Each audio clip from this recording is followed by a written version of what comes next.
Last week, if you were here, you'll remember we started a new series of all-age slots in our services, and we were going to look at a series of what we called FAQs, frequently asked questions about the Christian faith.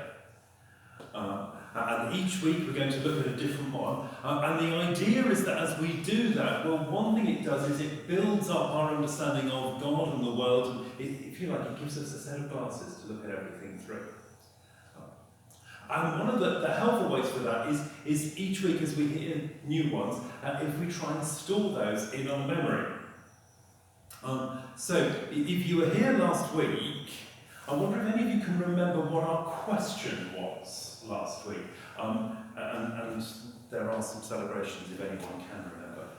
Don't worry if you can't remember this week, there will be similar next week and the week after. So, can anyone remember what our question was last week?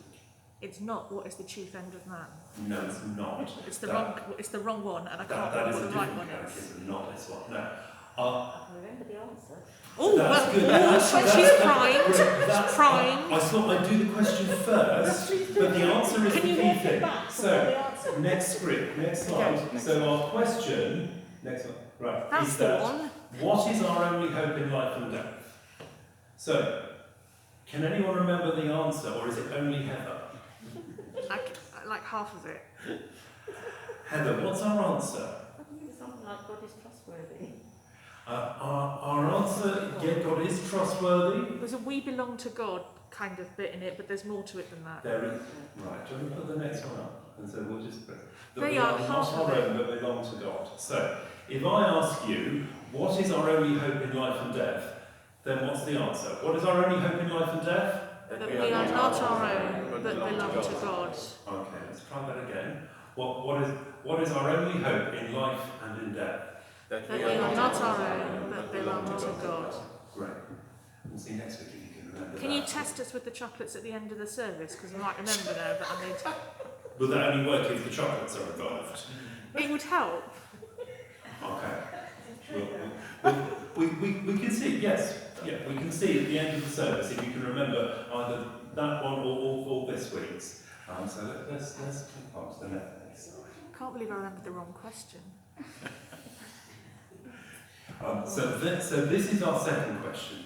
What is God? So, what is God? God is the creator of everyone and everything. That is what God is. Okay. Next. You got the various sort of autobiographies of famous people that I could find. I knew there were lots, but sort of once you start Googling, there are millions and millions of them. So those were just some of the first ones that I found. Sort of Stephen Fry's. Well, he seems to have written at least 3 or 4 volumes of autobiography. Ian Wright in football, Frank Lampard, David Chase. Again, he's got at least 4 autobiographies. I don't think he's lived 4 different lives. Carrie Fisher, who was Princess Leia in Star Wars. All sorts of famous people have written autobiographies. And they are a story of someone's life. So you may not know everything about a person, but you read their autobiography and you discover all sorts of things from them. What are your thinking caps on? You need to actually put your thinking caps on. You guys should know this from assemblies. It doesn't work if you that's the whole point of a thinking cap. It helps you think. Right, I want you to think about your autobiography for a moment. Have a think, what kind of things might you include in your autobiography? What sort of, like if you were, on the back it's usually got a little sort of summary of things. How might you sum up your life so far? Or things, it might be sort of a never-ending battle to get to the bottom of the email inbox. All things. What kind of things might you...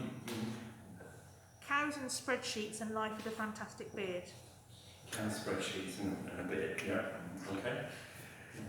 Any other thoughts on what you might have in your autobiography? Fiona? My family and my journey through life. Family and journey, yeah. How about, in case particularly, this afternoon, get a piece of paper fold it in half so it's the shape of a book, and then on the front side, draw what the cover of your autobiography might look like. See if you can come up with a good title. And on the back, write sort of, summary of my life so far. What might you do, guys? Next one. Next one. God's written an autobiography for us. Because there's all sorts of things that we wouldn't know about God if he hadn't. We wouldn't really know what he's like. But just like all those famous people, he's written a book that we can read and know all about him. That's what the Bible's for. And one of the crucial things that we learn about God is, what is God? God is the creator of everyone and everything. That was meant to be a cue that you were going to pick up, and that was going to sort of come. What is God? God is the creator of everyone and everything. Let's pray. Heavenly Father, thank you that we can know you, that you have made yourself known in a book. Help us to know you. Help us to know you as the creator of everything and everyone, and as our Father through Jesus. Amen. Right, in a moment we're going to hear from the Bible, from God's autobiography. First we've got our next psalm, and you'll see on the video there are some actions, if you want to do some actions to this.